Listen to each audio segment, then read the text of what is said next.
the man who invented an entire fake spy network. Juan Pujol García, Garbo. June 9th, 1944, somewhere in England. A small room, bare walls, a single wireless transmitter humming in the corner. The man at the desk writes quickly. His hand moves across the page with practiced urgency. Outside, 3 days have passed since Allied forces stormed the beaches of Normandy. Thousands have died. Thousands more cling to their positions along 5 blood-soaked stretches of French coast. The Germans are deciding. Send reinforcements to Normandy and crush the invasion. Or wait, hold back their panzer divisions. Because maybe, just maybe, this is all a diversion. The man finishes writing. He looks at his message one final time. Then he begins transmitting to Berlin. What he's about to send will keep 19 German infantry divisions and 2 armored divisions frozen in place. Over 150,000 soldiers who won't arrive in Normandy for 7 more weeks. 7 weeks that will decide the war. The extraordinary thing, almost nothing in his message is true. Not the locations, not the units, not the invasion plans. The network of 27 agents feeding him this intelligence, they don't exist. Not a single one, and the Germans believe every word. His name is Juan Pujol García. The British call him Garbo. The Nazis call him Arabelle, their most valuable spy in England. The truth? He's a failed chicken farmer who's never taken an intelligence course in his life. Barcelona, Spain, February 14th, 1912. Start where all great deceptions begin, with an ordinary life. Juan Pujol García is born to modest circumstances in Barcelona. His father owns a dye factory.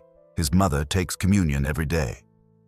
Juan is the third of 4 children, and from the start, something is different about him. He lives inside his imagination. As a boy, he covers himself in bandages, acting out wild adventures. He crashes his tricycle through plate glass windows while pretending to be Tom Mix, the Hollywood cowboy. Nearly decapitates himself in the process. His parents don't understand. Why can't he just be normal? Juan tries to explain. His imagination doesn't ask permission. It controls him. He's powerless to stop it. At age 7, they send him to boarding school at Valdemia, run by the Marist brothers. The students are only allowed out on Sundays if they have a visitor. His father makes the 20-mile trip every single week. By 13, Juan has had enough. After an argument with a teacher, he quits school entirely, becomes an apprentice at a hardware store. This will become a pattern. Juan Pujol García will spend his entire early life failing at things. He's a terrible student, a worse soldier. He dabbles in animal husbandry at the Royal Poultry School of Arenys de Mar, the only degree he'll ever obtain. He manages a cinema, runs a poultry farm, drifts from job to job, convinced he has a great destiny awaiting him somewhere, somehow. In 1931, he's conscripted into a Spanish cavalry unit. Hates every moment. Claims he lacks the essential qualities of loyalty, generosity, and honor required for military service. But what Juan lacks in conventional success, he possesses in one crucial area: the ability to construct elaborate, convincing fictions. He just doesn't know it yet. July 1936. The Spanish Civil War erupts. Spain tears itself apart. Juan Pujol García is managing a chicken farm when the war begins. His sister's fiancé is taken by Republican forces. Later, his sister and mother are arrested, charged with being counter-revolutionaries. Only a relative in a trade union can rescue them from captivity. Juan develops a hatred for totalitarianism that will define everything that follows. When he's called up for military service on the Republican side, he refuses, goes into hiding at his girlfriend's home. Eventually, he's captured in a police raid, imprisoned for a week, then freed by the traditionalist resistance group Socorro Blanco. They produce fake identity papers showing him as too old for military service. Here's what makes Juan Pujol García different. He doesn't just hide from the war. He fights on both sides without firing a single shot. He serves briefly in a Republican cavalry unit, then escapes and joins the nationalists in a signals unit. By the time the Spanish Civil War ends, Juan has developed an absolute loathing for fascism. And when Britain declares war on Nazi Germany in September 1939, Juan Pujol García makes a decision that will change history. He's going to fight Adolf Hitler. January 1941, Madrid. Juan walks into the British embassy with his new wife, Araceli González Carballo. A native of Lugo, she shares his hatred of fascism. Together, they've decided to contribute to ending World War II. Juan offers his services as a spy. The British reject him. He tries again. Rejected. A third time. Rejected. Think about this moment. Britain is standing alone against the Axis. France has collapsed. The German invasion seems imminent. The British embassy in Madrid is being stoned by pro-German mobs. And they turn away a volunteer. Why? Because Juan Pujol García has no training, no connections, no credentials. He's a 30-year-old former chicken farmer with a wild imagination and a thick Spanish accent. The British see no value in him whatsoever. This rejection will prove to be one of the greatest intelligence mistakes of the war. Because Juan doesn't give up, he simply changes his strategy. If the British won't recruit him as a spy, perhaps they'll recruit him as a double agent. First, he needs to become a Nazi spy. April 1941. Lisbon, Portugal. Juan begins studying fascist doctrine, studies how to think like a fanatic Nazi, creates a new identity, a Spanish government official who travels frequently to London and wants to do his fascist duty for the Third Reich. He approaches the German Abwehr in Madrid. The Germans don't reject him. They give him a crash course in espionage, secret writing techniques, a bottle of invisible ink, a code book, £600 for expenses. His instructions: move to London, recruit a network of British agents, send back intelligence on British military capabilities. Juan has one significant problem. He's terrified of actually going to London. What if the British police arrest him as a German spy? He'd be executed. So he goes to Lisbon instead. And this is where the deception begins.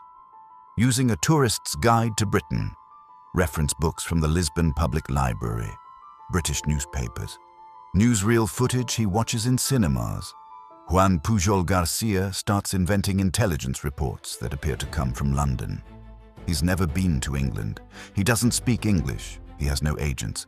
But he has something more valuable, an imagination that refuses to be contained. Juan creates his first fictional sub-agent, then another, and another, each with a complete backstory, each supposedly recruited in different parts of Britain, each sending reports based on completely fabricated information mixed with just enough truth to seem credible. The reports are convincing, so convincing that the Abwehr starts paying him more money, asking for more intelligence. But Juan makes mistakes, terrible, obvious mistakes. He reports that in Glasgow, men will do anything for a litre of wine. Any British intelligence officer would know that Scotsmen drink whiskey, not wine. He describes a convoy leaving Liverpool with impossible details gleaned from outdated guidebooks. The British intercept these messages. MI5 realizes there's a German spy operating in Britain sending completely fictional intelligence.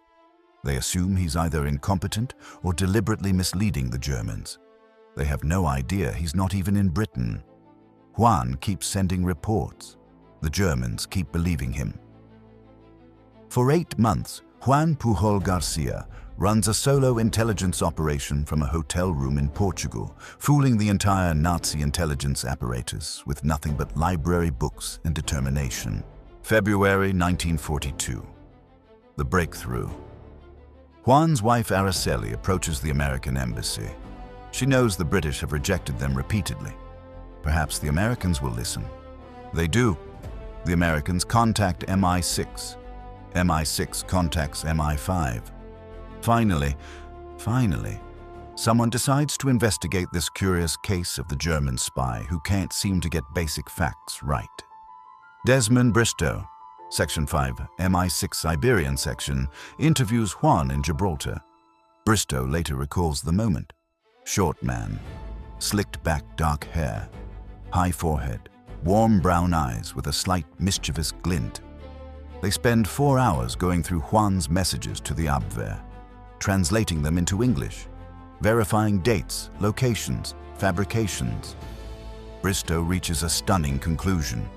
Juan Pujol García isn't incompetent, he's brilliant. More importantly, the Germans completely trust him. MI5 brings him to London, codename Garbo, named after Greta Garbo because he's the greatest actor MI5 has ever encountered. Juan, Araceli, and their young son are smuggled to Britain in April 1942. They take up residence at 35 Crespigny Road in Hendon, North London.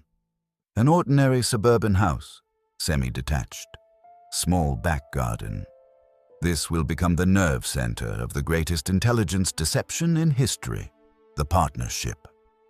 Juan is paired with Thomas Harris, half Spanish, half British, an art dealer by trade, a genius at psychological manipulation. Together, Harris and Pujol create something unprecedented. They sit at a table in that modest house in Hendon and construct an elaborate fantasy. Not just one fictional spy, 27 of them, each with a complete identity, a history, a personality, motivations, flaws. There's a Venezuelan student in Glasgow, an indiscreet US Army sergeant, a Welsh fascist leader named the Brothers of the Aryan World Order in Swansea, a waiter from Gibraltar working in the Chislehurst caves where arms are supposedly stored. Harris and Pujol work 6 to 8 hours a day, drafting secret letters, enciphering messages, composing cover texts, planning for the future. Between them, they write 315 letters, averaging 2,000 words each. The writing style was predetermined by Juan while still in Portugal. Verbose, fanatically Nazi, ready to risk his life for Hitler's New World Order. They maintain this rich vein of fantasy to provide as much confusing bulk as possible for the enemy to process. And it works. The Germans become so flooded with information from Garbo's agents that they make no further attempt to infiltrate Britain. Why would they? They already have the best spy network in the country. The assessment from the official history of British intelligence in World War II. The Germans, in Spain at least, became so overwhelmed with Garbo's intelligence that they stopped trying to recruit anyone else. Think about what this means. One man and his handler, working from a suburban house in London, shut down Nazi espionage operations in Britain simply by giving them too much information. November 1942. Operation Torch. The first real test. Allied forces are preparing to invade North Africa. The operation is called Torch. Juan's role is crucial but delicate. He needs to maintain credibility with the Germans. That means giving them valuable intelligence, but it must arrive too late to be useful. Just before the landings, Garbo's fictitious agent on the River Clyde reports that a convoy has left port. Troopships, warships, painted in Mediterranean camouflage. The letter is sent by airmail, postmarked before the landings, but MI5 deliberately delays it. The letter arrives after the invasion has already begun. The German response. We are sorry they arrived too late, but your last reports were magnificent. This is the moment everything changes. The Germans now trust Garbo completely. They believe his network is real, his information is valuable, and his loyalty is absolute. For the next year and a half, Harris and Pujol expand the operation. They create a fictitious radio operator to speed up communications, send airplane manuals baked into cakes, make battleships vanish from the Indian Ocean and reappear thousands of miles away. MI5 advance men tour the English countryside. They stay at hotels, so Garbo's imaginary informants can describe them accurately. Visit pubs, record details about local areas. The Germans rate Garbo as their best spy in England. So good that Hitler himself approves the Iron Cross for him. Juan finds this hilarious. January 1944. The endgame begins. The Germans send a message to Garbo. They believe the Allies are preparing a large-scale invasion of Europe. They need him to keep them informed. This is what every deception operation has been building toward. The invasion is coming. Operation Overlord. But where? When? How large? The Allies know the Germans will anticipate an invasion. France is the most logical target. The question is, which part of France? The Germans expect the Pas de Calais. It's the shortest route across the English Channel, the closest point to Germany, the most obvious choice. The Allies are actually targeting Normandy, 200 miles to the west. The challenge: convince the Germans that Normandy is a diversion and Pas de Calais is the real target. Enter Operation Fortitude, the most elaborate military deception ever conceived. Multiple layers, physical deceptions, fake wireless traffic, double agents, diplomatic leaks. At the center of it all, Juan Pujol García, the Ghost Army. The Allies create the first United States Army Group, FUSAG, supposedly stationed in southeast England under General George Patton. The Germans fear Patton more than any other Allied commander. Patton is leading FUSAG. That's where the main invasion will come from. There's just one problem. FUSAG doesn't exist. It's inflatable tanks, fake radio transmissions, dummy landing craft cut into estuaries, plywood airplanes on fake airfields. The Germans are allowed to photograph it from reconnaissance aircraft. Every detail designed to look real from the air. But a ghost army needs ghost intelligence. Someone has to tell the Germans what FUSAG is planning. That's Garbo's job. Between January and June 1944, Juan sends over 500 radio messages to Madrid, sometimes more than 20 per day. Reports supposedly coming from all parts of his network. Each message carefully crafted, mixing truth and fiction, real unit designations with false locations, actual officers' names attached to imaginary divisions.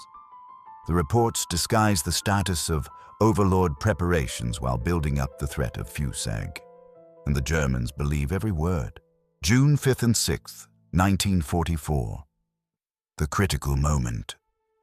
D-Day is hours away. Thousands of ships, hundreds of thousands of men, moving toward the Normandy beaches under cover of darkness. Juan faces an impossible dilemma.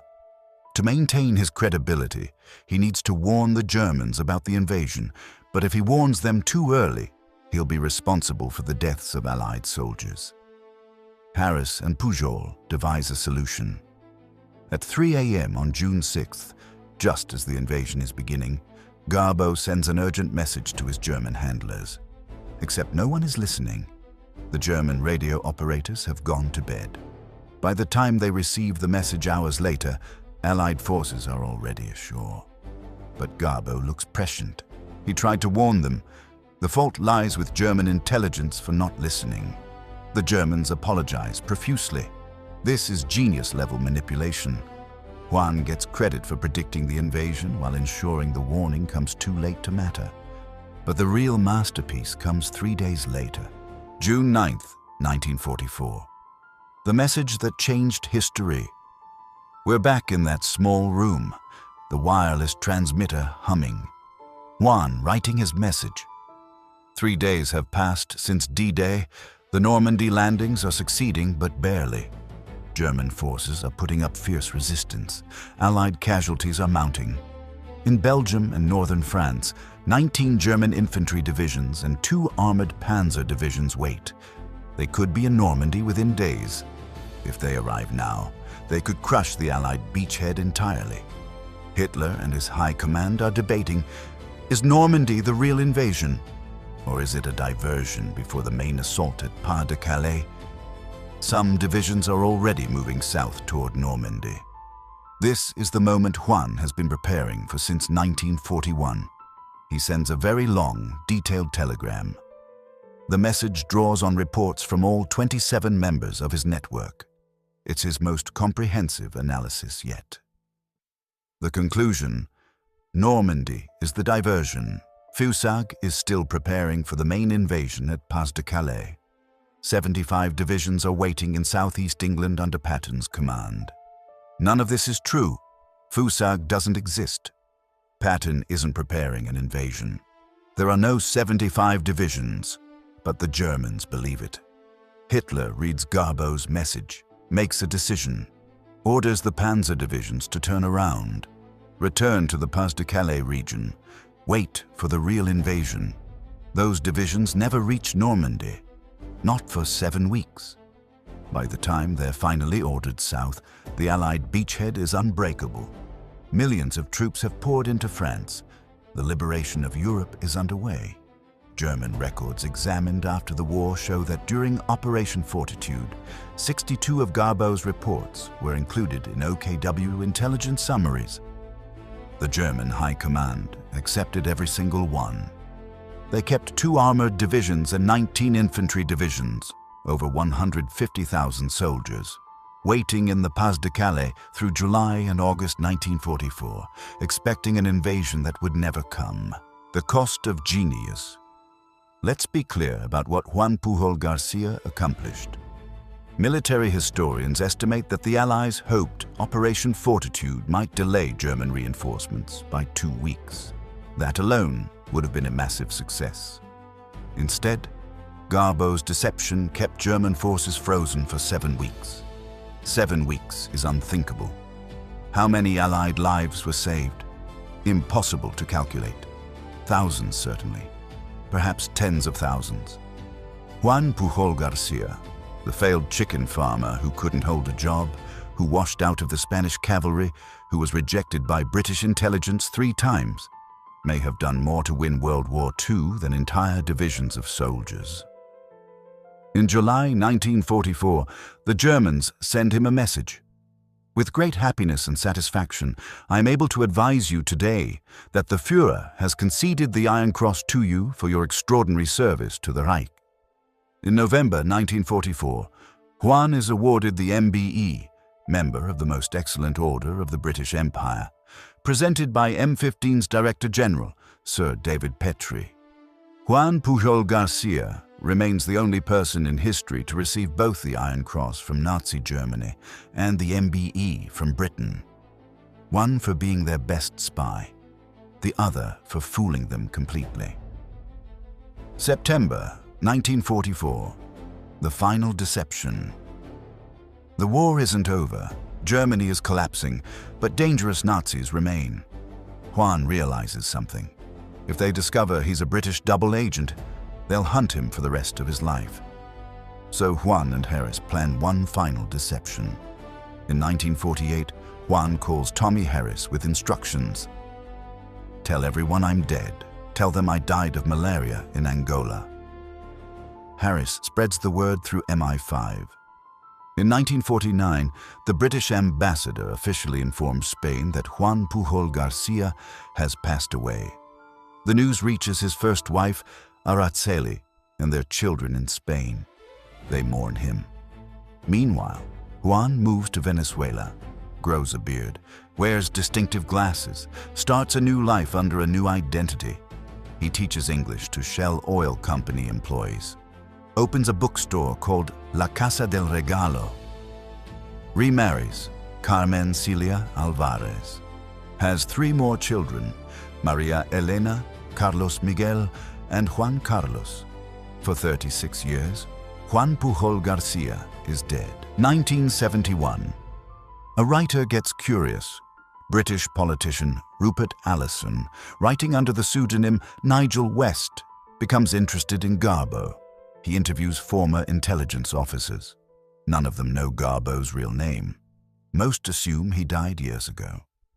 Eventually, Anthony Blunt, the Soviet spy who penetrated MI5, mentions he once met Garbo, says his name was either Juan or José García.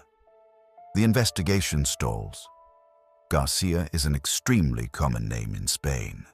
Then in March 1984, a former MI5 officer who served in Spain provides Juan Pujol Garcia's full name.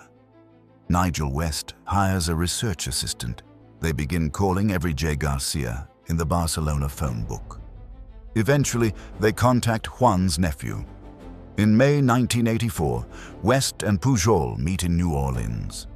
The dead man is alive. 1984. The resurrection. Juan Pujol Garcia emerges from hiding. At West's urging, he travels to London, meets with Prince Philip at Buckingham Palace in an unusually long audience. After 36 years of anonymity, Juan is finally recognized for what he accomplished. But there's pain too. He reconnects with his first wife, Araceli, and his children from his first marriage. They're devastated. Their father played them just like he played the Nazis. Some things can't be forgiven, even in victory.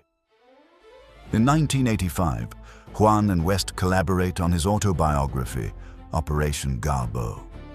The world finally learns the full story of the greatest double agent in history. October 10th, 1988, Caracas, Venezuela. Juan Pujol Garcia dies of a stroke at age 76. He receives no major tribute in Venezuela, no grand funeral in Britain, no state memorial in Spain. Just a grave in Choroní with a simple inscription, Juan Pujol Garcia. February 14th, 1912 to October 10th, 1988. Remembered by his family.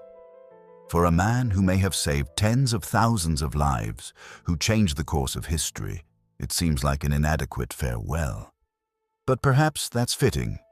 Juan Pujol Garcia spent his entire life being underestimated. By his parents who didn't understand his imagination. By employers who watched him fail at every conventional job. By British intelligence who rejected him 3 times. By the Germans who never suspected that their best spy was fiction incarnate. The small, unremarkable man with the high forehead and mischievous glint in his eyes proved that genius doesn't look like what we expect. The power of imagination. Return to that moment in June 1944. The small room, the wireless transmitter, the message being sent to Berlin. What makes Juan Pujol Garcia different from every other spy in history? He had no training, no resources, no network, no weapons. He had only his imagination. The same imagination that made him crash tricycles through windows as a boy, that made him fail at every conventional path, that everyone told him to suppress and control.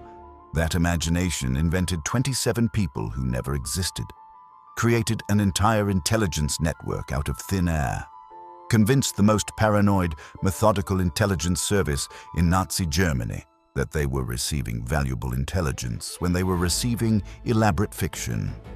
And that imagination kept 150,000 German soldiers frozen in place for 7 weeks while Allied forces secured the beaches of Normandy. Juan's father once asked him why he couldn't just be normal. Years later, Juan tried to explain. His imagination controlled him. He was powerless to stop it. Thank God he never did. Because sometimes the greatest power isn't strength or intelligence or training. Sometimes it's the ability to imagine a world that doesn't exist yet and make others believe in it so completely that it becomes real enough to change history. The man who invented an entire fake spy network didn't just deceive the Nazis. He proved that one person with determination, creativity, and an uncontrollable imagination could alter the course of World War II from a suburban house in North London.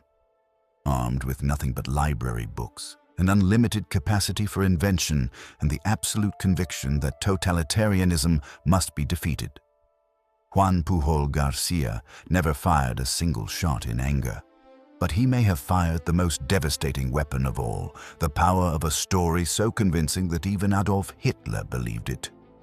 In the end, the failed chicken farmer became the man who fooled the Führer, and in doing so helped ensure that D-Day succeeded.